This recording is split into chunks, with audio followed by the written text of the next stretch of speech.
Hi welcome to മൈറ്റ്കം. ഇന്നത്തെ വീഡിയോയിൽ നമ്മൾ ഡിസ്കസ് ചെയ്യാൻ പോകുന്നത് ഇലക്ട്രോ കെമിസ്ട്രിയിലെ ഒരു ഇമ്പോർട്ടൻ്റ് ആസ്പെക്ട് ആണ്. അതായത് electrode potential, Nernst equation for a single electrode, Nernst equation for a cell, ഈ കാര്യങ്ങൾ. ഫോർ എക്സാമ്പിൾ നമ്മളിപ്പോൾ K2വിൻ്റെ ഓപ്ഷണൽ കെമിസ്ട്രി സിലബസ് നോക്കിയാലും അല്ലെങ്കിൽ അതിൻ്റെ ഓൾഡ് സിലബസ് 2014 സ്കീം 2015 സ്കീം നോക്കിയാലും അതുപോലെ 2019 സ്കീം നോക്കിയാലും അതുപോലെ ഇപ്പോൾ പുതുതായിട്ട് വന്നിരിക്കുന്ന 2024 സ്കീം നോക്കിയാലും അതിനകത്തെല്ലാം കോമൺ ഉള്ള ടോപ്പിക്കാണ് ഇലക്ട്രോ കെമിസ്ട്രി. അതിനകത്തെല്ലാം ഉള്ള ടോപ്പിക്കാണ് electrode potential, Nernst equation for single electrode, Nernst equation for a cell. അപ്പം നമ്മളത് ഏറ്റവും സിമ്പിളായിട്ട് നമുക്കതിനെ എങ്ങനെ അപ്രോച്ച് ചെയ്യാം, ആ ഇക്വേഷൻസിനെ എങ്ങനെ കാണാമെന്നുള്ള നമ്മൾ ഈ വീഡിയോയിൽ കാണാനായിട്ട് പോകും.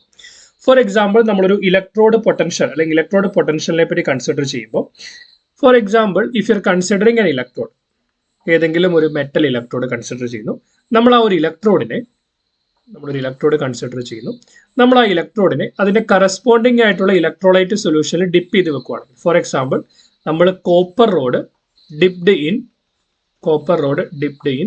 Copper sulphate solution. കാരണം എന്താണ്, മെറ്റലിലുള്ള അല്ലെങ്കിൽ ഇലക്ട്രോഡിലുള്ള ആറ്റത്തിന്റെ ആറ്റം എന്ന് പറയുന്നതും ഇലക്ട്രോലൈറ്റിലുള്ള സ്പീഷീസും സെയിം ആണ്. ഫോർ എക്സാമ്പിൾ ഇത് തമ്മിലുള്ള വ്യത്യാസം എന്താണെന്ന് വെച്ചാൽ, നമ്മളൊരു ഇലക്ട്രോഡ് കൺസിഡർ ചെയ്താൽ ആ ഇലക്ട്രോഡിനകത്ത് ഈ പറയപ്പെടുന്ന എലമെന്റ് അല്ലെ സ്പീഷീസ് എക്സിസ്റ്റ് ചെയ്യുന്നത് സീറോ ഓക്സിഡേഷൻ സ്റ്റേറ്റിലായിരിക്കും. സീറോ ഓക്സിഡേഷൻ സ്റ്റേറ്റ് മീൻസ് അതിന്റെ ന്യൂട്രൽ സ്റ്റേറ്റിലായിരിക്കും എക്സിസ്റ്റ് ചെയ്യുന്നത്. ഇനി നമ്മൾ അതിന്റെ കറസ്പോണ്ടിങ് ആയിട്ട് ഇലക്ട്രോലൈറ്റിൽ കൺസിഡർ ചെയ്താൽ ഇലക്ട്രോലൈറ്റിൽ അത് അയോൺ ആയിട്ടായിരിക്കും എക്സിസ്റ്റ് ചെയ്യുക. അയോൺ മീൻസ് അതിനൊരു ചാർജ് ഉണ്ടാവും. യൂഷ്വലി മെറ്റൽസ് എല്ലാം എന്ന് പറയുന്ന ഇലക്ട്രോണിനെ കൊടുക്കാൻ കഴിവുള്ളവരാണ്. അപ്പോൾ യൂഷ്വലി അവയെല്ലാം എക്സിസ്റ്റ് ചെയ്യുന്നത് കാറ്റയോൺ ആയിട്ടായിരിക്കും. നമ്മളിപ്പോൾ ഏതെങ്കിലും ഒരു ഇലക്ട്രോഡ് കൺസിഡർ ചെയ്താൽ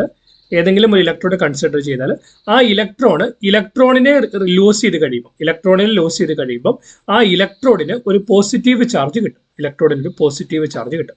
കാരണം എന്താണ്, ഇലക്ട്രോണിന്റെ ചാർജ് നെഗറ്റീവ് ചാർജ് ഉള്ള ഒരു സ്പീഷീസ് പോയി കഴിയുമ്പോൾ അതിനൊരു പോസിറ്റീവ് ചാർജ് കിട്ടും. അപ്പൊ നമ്മൾ ഇങ്ങനെ ഒരു ഇലക്ട്രോലൈറ്റ് സൊല്യൂഷനിൽ ഡിപ്പ് ചെയ്ത് വെച്ച ഈ ഇലക്ട്രോഡിനെ നമ്മൾ എം എന്ന് റെപ്രസെന്റ് ചെയ്യുവാണെങ്കിൽ ഇലക്ട്രോഡിനെ M0 സ്റ്റേറ്റിൽ എക്സിസ്റ്റ് ചെയ്യുന്നവർ. ഫോർ എക്സാമ്പിൾ അത് ന്യൂട്രൽ സ്റ്റേറ്റിലാണ് എക്സിസ്റ്റ് ചെയ്യുന്നതെന്ന് പറയാം. ഇലക്ട്രോലൈറ്റ് സൊല്യൂഷനിന്റെ കറസ്പോണ്ടിങ് സ്പീഷീസ് ഉണ്ട്, അതിനെ M10+1 സ്റ്റേറ്റിലാണെന്ന് പറഞ്ഞാൽ അതിന്റെ അർത്ഥം എന്താണ്, എം എന്ന് പറയുന്ന സ്പീഷീസ് N ഇലക്ട്രോണിനെ ലൂസ് ചെയ്ത് കഴിയുമ്പോൾ അതെന്തായി മാറുന്നു, Mn+ ആയി മാറുന്നു. എം എന്ന് പറയുന്ന സ്പീഷീസ് N ഇലക്ട്രോണിനെ ലൂസ് ചെയ്ത് കഴിയുമ്പോൾ Mn+ ആയി മാറുന്നു. ഫോർ എക്സാമ്പിൾ നമുക്ക് ഏറ്റവും സിമ്പിൾ ആയിട്ട് എടുത്താൽ copper will convert to copper 2+ by losing 2 electron. 2 ഇലക്ട്രോണിനെ ലൂസ് ചെയ്ത് കോപ്പർ 2+ അയോൺ ആയിട്ട് മാറുന്നു. ക്ലിയർ? ഫൈൻ. സോ അത്രയാണ് നമുക്ക് അത് ബേസിക് ആയിട്ട് മനസ്സിലാക്കേണ്ട കാര്യം. ഇനി നമ്മളൊരു ഇലക്ട്രോ കെമിസ്ട്രിയുമായിട്ട് ബന്ധപ്പെട്ട റിയാക്ഷൻ കൺസിഡർ ചെയ്ത് നമുക്ക് രണ്ട് തരത്തിലുള്ള റിയാക്ഷൻസ് ഉണ്ട്. ഒന്നിനെ വിളിക്കുന്ന പേരാണ് റിഡക്ഷൻ റിയാക്ഷൻ, രണ്ടാമത്തെ റിയാക്ഷനെ വിളിക്കുന്ന പേരാണ് ഓക്സിഡേഷൻ റിയാക്ഷൻ. രണ്ടാമത്തെ വിളിക്കുന്ന പേരാണ് ഓക്സിഡേഷൻ റിയാക്ഷൻ. റിഡക്ഷൻ എന്താണെന്ന് വെച്ചാൽ, reduction means gain of electron. ഇലക്ട്രോണിനെ ഗെയിൻ ചെയ്യുന്ന പ്രോസസ്സിനെ വിളിക്കുന്ന പേരാണ് റിഡക്ഷൻ പ്രോസസ്. ഓക്സിഡേഷൻ എന്ന് പറയുന്നത് ലോസ് ഓഫ് ഇലക്ട്രോൺ. ഇത് ഓർത്തിരിക്കാനായിട്ട് നമുക്കൊരു നെമോണിക്സ് യൂസ് ചെയ്യാം, that is called oil rig. What does it mean? Oxidation is the loss of electron, reduction is the gain of electron. Oxidation is the loss of electron, reduction is the gain of electron. അപ്പോൾ for example നമ്മൾ ഏതെങ്കിലും ഒരു ഇലക്ട്രോലൈറ്റിൽ ഇരിക്കണം. നമ്മൾ പറഞ്ഞു ഇത് 0 state ആണ്, ഇത് N+ സ്റ്റേറ്റ് ആണ്. അപ്പം ഈ ഇലക്ട്രോഡിൽ നിന്ന് ഇലക്ട്രോലൈറ്റിലേക്ക് വരണമെങ്കിൽ അതിനെന്ത് സംഭവിക്കണം? ഇലക്ട്രോണിനെ നഷ്ടപ്പെടണം. ലോസ് ഓഫ് ഇലക്ട്രോൺ ഇലക്ട്രോണിനെ വിളിക്കുന്ന മറ്റൊരു പേര് എന്താണ്? ഓക്സിഡേഷൻ. അപ്പം ഇലക്ട്രോഡ് ടു ഇലക്ട്രോലൈറ്റ് കൺവേർഷൻ എന്ന് പറയുന്നത് ഓക്സിഡേഷൻ പ്രോസസ് ആയിരിക്കും. നേരെ തിരിച്ച് ഇലക്ട്രോലൈറ്റിൽ നിന്ന് ഇലക്ട്രോഡിലേക്ക്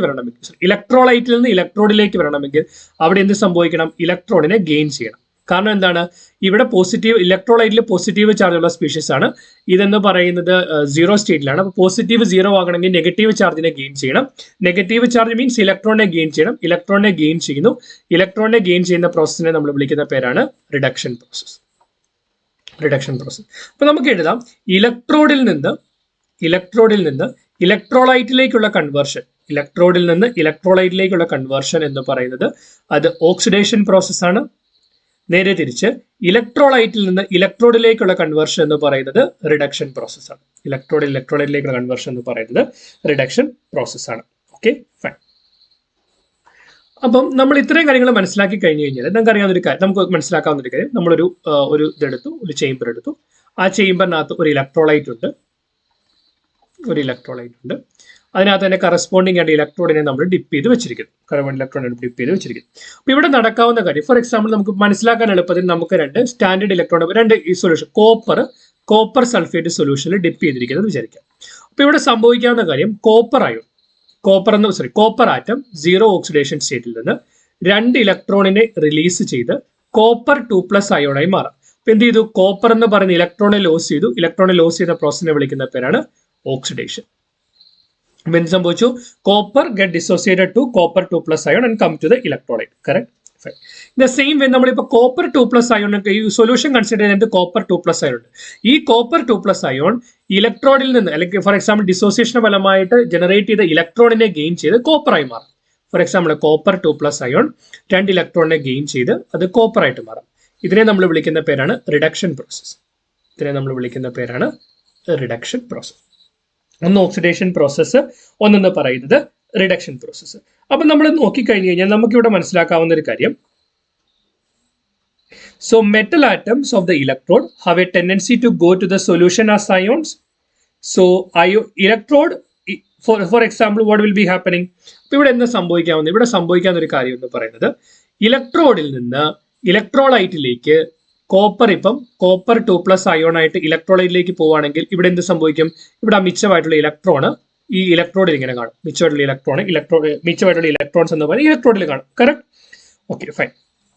ദെൻ നമ്മളിപ്പോൾ ഫോർ എക്സാമ്പിൾ ഈ ഇലക്ട്രോലൈറ്റ് സൊല്യൂഷൻ നോക്കി എന്ന് മനസ്സിലാവും. ഈ ഇലക്ട്രോലൈറ്റ് സൊല്യൂഷനിൽ പോസിറ്റീവ് ചാർജുള്ള അയോൺ ഉണ്ട്. സോ നമുക്ക് ഇവിടെ ഒരു പോസിറ്റീവ് ചാർജും നെഗറ്റീവ് ചാർജും തമ്മിലുള്ളൊരു സെപ്പറേഷൻ സംഭവിക്കുന്നു. ഒരു നെഗറ്റീവ് ചാർജും ഒരു പോസിറ്റീവ് ചാർജും തമ്മിലുള്ള സെപ്പറേഷൻ സംഭവിക്കും. നമുക്കറിയാം, രണ്ട് ചാർജുകൾ തമ്മിൽ ഒരു സെപ്പറേഷൻ സംഭവിച്ചു കഴിഞ്ഞാൽ അവിടെ ജനറേറ്റ് ചെയ്യുന്ന കാര്യമാണ് that is called potential difference. A potential difference will be generated. So what is a potential difference? A potential difference will be generated. അപ്പം ഒരു ഇലക്ട്രോഡ് അതിന്റെ കറസ്പോണ്ടിങ് ആയിട്ട് ഇലക്ട്രോലൈറ്റിൽ ഡിപ്പ് ചെയ്ത് വെച്ച് കഴിയുമ്പോൾ അത് ജനറേറ്റ് ചെയ്യുന്ന പൊട്ടൻഷ്യൽ ഡിഫറൻസ് എത്രയാണോ ആ പൊട്ടൻഷ്യൽ ഡിഫറൻസിനെ വിളിക്കുന്ന പേരാണ് electrode potential. That means electrode potential is the potential difference. Electrode potential is the potential difference develops between an electrode and an electrolyte. ഒരു ഇലക്ട്രോഡും ഇലക്ട്രോലൈറ്റും തമ്മിൽ ജനറേറ്റ് ചെയ്യപ്പെടുന്ന ഒരു പൊട്ടൻഷ്യൽ ഡിഫറൻസിനെയാണ് നമ്മൾ ഇലക്ട്രോഡ് പൊട്ടൻഷ്യൽ എന്ന് വിളിക്കുന്നത്. അതിനെയാണ് നമ്മൾ ഇലക്ട്രോഡ് പൊട്ടൻഷ്യൽ എന്ന് വിളിക്കുന്നത്. ക്ലിയർ ആണല്ലോ? അതിനെ നമ്മൾ ഇലക്ട്രോഡ് പൊട്ടൻഷ്യൽ എന്ന് വിളിക്കുന്നു. ക്ലിയർ? Okay, fine. അങ്ങനെയാണ് എങ്കിൽ നമ്മൾ ഈ എടുക്കുന്ന സ്പീഷ്യസിന്, ഫോർ എക്സാമ്പിൾ കോപ്പർ 2+ അയണിലെ കോപ്പർ അയോൺ, ഈ സ്പീഷ്യസിന്റെ കോൺസെൻട്രേഷൻ യൂണിറ്റി ആയിട്ട് ആണ് നമ്മൾ മെയിൻറ്റെയിൻ ചെയ്യുവാണെങ്കിൽ, ഫോർ എക്സാമ്പിൾ നമ്മൾ ഈ എടുക്കുന്ന സ്പീഷ്യസിന്റെ കോൺസെൻട്രേഷൻ യൂണിറ്റി ആയിട്ട് മെയിൻറ്റെയിൻ ചെയ്ത് കഴിഞ്ഞാൽ അന്നേരപ്പം നമ്മൾ മെഷർ ചെയ്യുമ്പോൾ നമുക്ക് കിട്ടുന്ന ഇലക്ട്രോഡ് പൊട്ടൻഷ്യലിന്റെ വാല്യൂവിനെ വിളിക്കുന്ന പേരാണ് standard electrode potential. Is called standard electrode potential. That means standard electrode potential is the potential difference developed between electrode and electrolyte when the concentration of the species is taken as unity. അതായത് ഈ സ്പീഷ്യസുകളുടെ concentration എന്ന് പറയുന്നത് unity ആയിട്ട് maintain ചെയ്യുമ്പോൾ ഇലക്ട്രോഡിനും ഇലക്ട്രോലൈറ്റിനും ഇടയിൽ generate ചെയ്യുന്ന potential ഡിഫറൻസിന്റെ വാല്യൂവിനെയാണ് നമ്മൾ electrode potential എന്ന് വിളിക്കുന്നത്. ഓക്കെ, പൊട്ടൻഷ്യൽ ഡിഫറൻസിനെയാണ് നമ്മൾ ഇലക്ട്രോഡ് പൊട്ടൻഷ്യൽ എന്ന് വിളിക്കുന്നത്. Okay, fine. ഇത്രയും കാര്യങ്ങൾ നമുക്ക് മനസ്സിലാക്കി കഴിഞ്ഞാൽ നമുക്ക് ചെയ്യാവുന്ന ഒരു കാര്യം എന്ന് പറയുന്നത്, ഫോർ എക്സാമ്പിൾ നമ്മൾ പറഞ്ഞു 2 പ്രോസസ്സ് ഉണ്ട്. ഒന്ന് റിഡക്ഷൻ, രണ്ടാമത്തെ പ്രോസസ്സ് ഓക്സിഡേഷൻ. റിഡക്ഷൻ നടക്കുന്ന ഇലക്ട്രോഡിനെ വിളിക്കുന്ന പേരാണ് കാത്തോഡ്. ഓക്സിഡേഷൻ നടക്കുന്ന ഇലക്ട്രോഡിനെ വിളിക്കുന്ന പേരാണ് ആനോഡ്. കാരണം കാഥോഡിക് റിഡക്ഷൻ, ആനോഡിക് ഓക്സിഡേഷൻ എന്നാണ് പറയുന്നത്. അങ്ങനെയാണ് നമ്മൾ അതിനെ എക്സ്പ്രസ് ചെയ്യാനായിട്ട് പറ്റുന്നത്. Okay, fine. ഇത്രയും കാര്യങ്ങൾ ക്ലിയർ ആണല്ലോ? ഫൈൻ. ഇത്രയും കാര്യങ്ങൾ നമുക്ക് മനസ്സിലായെങ്കിൽ ഇനി നമ്മൾ ഓരോ സ്പീഷീസുകൾ കൺസിഡർ ചെയ്യുമ്പോൾ ഓരോ സ്പീഷീസിനും ഒരു സ്റ്റാൻഡേർഡ് ആയിട്ടുള്ള ഇലക്ട്രോഡ് പൊട്ടൻഷ്യൽ ഉണ്ട്. ഈ സ്റ്റാൻഡേർഡ് ആയിട്ടുള്ള ഇലക്ട്രോഡ് പൊട്ടൻഷ്യൽ എന്ന് പറഞ്ഞ് നമ്മൾ കൺസിഡർ ചെയ്യുന്നത് റിഡക്ഷൻ പൊട്ടൻഷ്യൽ ആണ്. അതായത് റിഡക്ഷൻ പ്രോസസ് നടക്കുമ്പോഴുള്ള പൊട്ടൻഷ്യൽ, റിഡക്ഷൻ പ്രോസസ് നടക്കുന്നതിന്റെ ഫലമായി ജനറേറ്റ് ചെയ്യുന്ന പൊട്ടൻഷ്യൽ. അപ്പൊ റിഡക്ഷൻ പൊട്ടൻഷ്യലിനെയാണ് നമ്മൾ സ്റ്റാൻഡേർഡ് ഇലക്ട്രോഡ് പൊട്ടൻഷ്യൽ ആയിട്ട് കൺസിഡർ ചെയ്യുന്നത്. അപ്പൊ നമുക്ക് ഈ സ്റ്റാൻഡേർഡ് ഇലക്ട്രോഡ് പൊട്ടൻഷ്യൽ എങ്ങനെയാണ് കണ്ടുപിടിക്കാനായിട്ട് പറ്റുന്നത്? സ്റ്റാൻഡേർഡ് ഇലക്ട്രോഡ് പൊട്ടൻഷ്യൽ എങ്ങനെ കണ്ടുപിടിക്കുന്നത് എന്ന് വെച്ച് കഴിഞ്ഞാൽ, ഫോർ എക്സാമ്പിൾ നമുക്ക് ഏതൊരു കാര്യത്തിനും അതിനൊരു റെഫറൻസ് ഉണ്ടാവണം. അപ്പം സ്റ്റാൻഡേർഡ് ഇലക്ട്രോഡ് പൊട്ടൻഷ്യൽ കണ്ടുപിടിക്കാൻ വേണ്ടി നമ്മൾ കൺസിഡർ ചെയ്യുന്ന സിസ്റ്റം എന്താണെന്ന് വെച്ചാൽ, നമ്മൾ ഒരു ബീക്കറിനകത്ത് ഡൈല്യൂട്ട് HCl എടുക്കുന്നു. That means dilute HCl 1 molar concentration ഉള്ള HCl സൊല്യൂഷൻ എടുക്കുന്നു. 1 മോളാർ കോൺസെൻട്രേഷൻ ഉള്ള HCl സൊല്യൂഷൻ എടുക്കുന്നു. അതിനകത്തേക്ക് നമ്മളൊരു platinum electrode that platinum electrode is quoted with platinum black. നമുക്കൊരു പ്ലാറ്റിനം ഇലക്ട്രോഡ് ഉണ്ട്. ആ പ്ലാറ്റിനം ഇലക്ട്രോഡിനെ പ്ലാറ്റിനം ബ്ലാക്ക് വെച്ച് കോട്ട് ചെയ്തിരിക്കുന്നു. സോ നമ്മളിതൊരു ചേംബറിനകത്താണ് മെയിൻറ്റെയിൻ ചെയ്യുന്നത്. നമ്മളൊരു ചേംബറിനകത്ത് ഇങ്ങനെ മെയിൻറ്റെയിൻ ചെയ്യുന്നു. ഇതിനകത്തേക്ക് 1 ബാർ പ്രഷറിൽ ഹൈഡ്രജൻ ഗ്യാസ് നമ്മൾ ബ്ലോ ചെയ്യും. 1 ഗ്യാസ് പ്രഷറിൽ ഹൈഡ്രജൻ ഗ്യാസ് മെഷർ ചെയ്യും. ഇവിടെയുള്ള ഏറ്റവും പ്രധാനപ്പെട്ട കാര്യം എന്ന് പറയുന്നത് ഹൈഡ്രജന്റെ ഓക്സിഡൈസ്ഡ് ഫോമിനെയും റെഡ്യൂസ്ഡ് ഫോമിന്റെയും കോൺസെൻട്രേഷനെ യൂണിറ്റി ആയിട്ടാണ് മെയിൻറ്റെയിൻ ചെയ്യുന്നത്. നമ്മൾ പറഞ്ഞത് സ്റ്റാൻഡേർഡ് ഇലക്ട്രോഡ് പൊട്ടൻഷ്യൽ നമ്മൾ മെഷർ ചെയ്യുമ്പോൾ കോൺസെൻട്രേഷൻ ഓഫ് ദ സ്പീഷീസ് എന്ന് പറയുന്നത് നമ്മൾ യൂണിറ്റി ആയിട്ട് മെയിൻറ്റെയിൻ ചെയ്യണം. സോ ഇങ്ങനെ നമ്മൾ മെയിൻറ്റെയിൻ ചെയ്യുന്നു. നമ്മളിവിടെ മെയിൻറ്റെയിൻ ചെയ്തിട്ട് ഈ ഒരു സെല്ലിന്റെ പൊട്ടൻഷ്യലിനെ നമ്മൾ 0 ആയിട്ട് അസ്യൂം ചെയ്യും. എന്നിട്ട് നമുക്ക് ഏത് ഇലക്ട്രോഡിന്റെ പൊട്ടൻഷ്യലാണോ മെഷർ ചെയ്യേണ്ടത്, ആ ഇലക്ട്രോഡിനെ ഈ ഇലക്ട്രോഡുമായിട്ട് കണക്ട് ചെയ്തു. ഈ സ്റ്റാൻഡേർഡ് ഹൈഡ്രജൻ ഇലക്ട്രോഡിനെ ഏത് ഇലക്ട്രോഡിന്റെ പൊട്ടൻഷ്യലാണോ മെഷർ ചെയ്യേണ്ടത്, ആ ഇലക്ട്രോഡിനെ അതിന്റെ കറസ്പോണ്ടിങ് ഇലക്ട്രോലൈറ്റ് സൊല്യൂഷനിൽ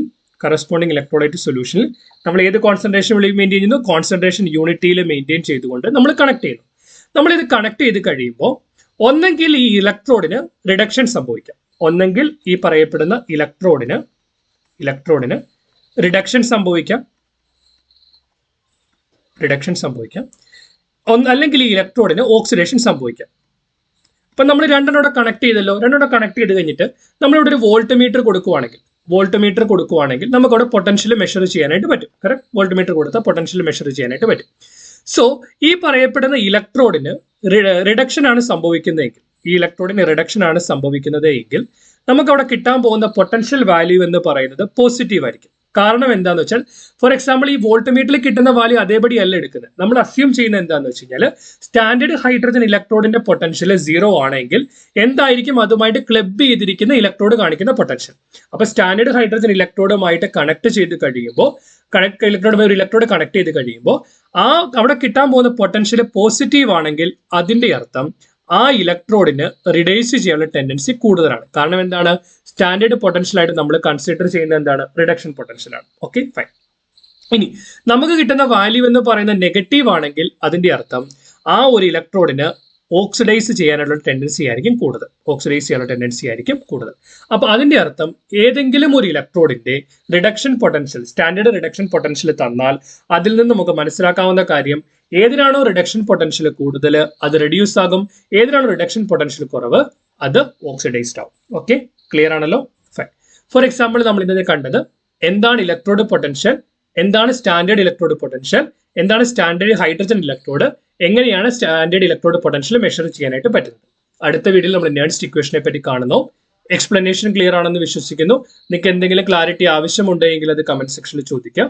as a token of gratitude, please like to this particular video, share with your friends. Keep watching, keep learning. Thanks for watching. Bye.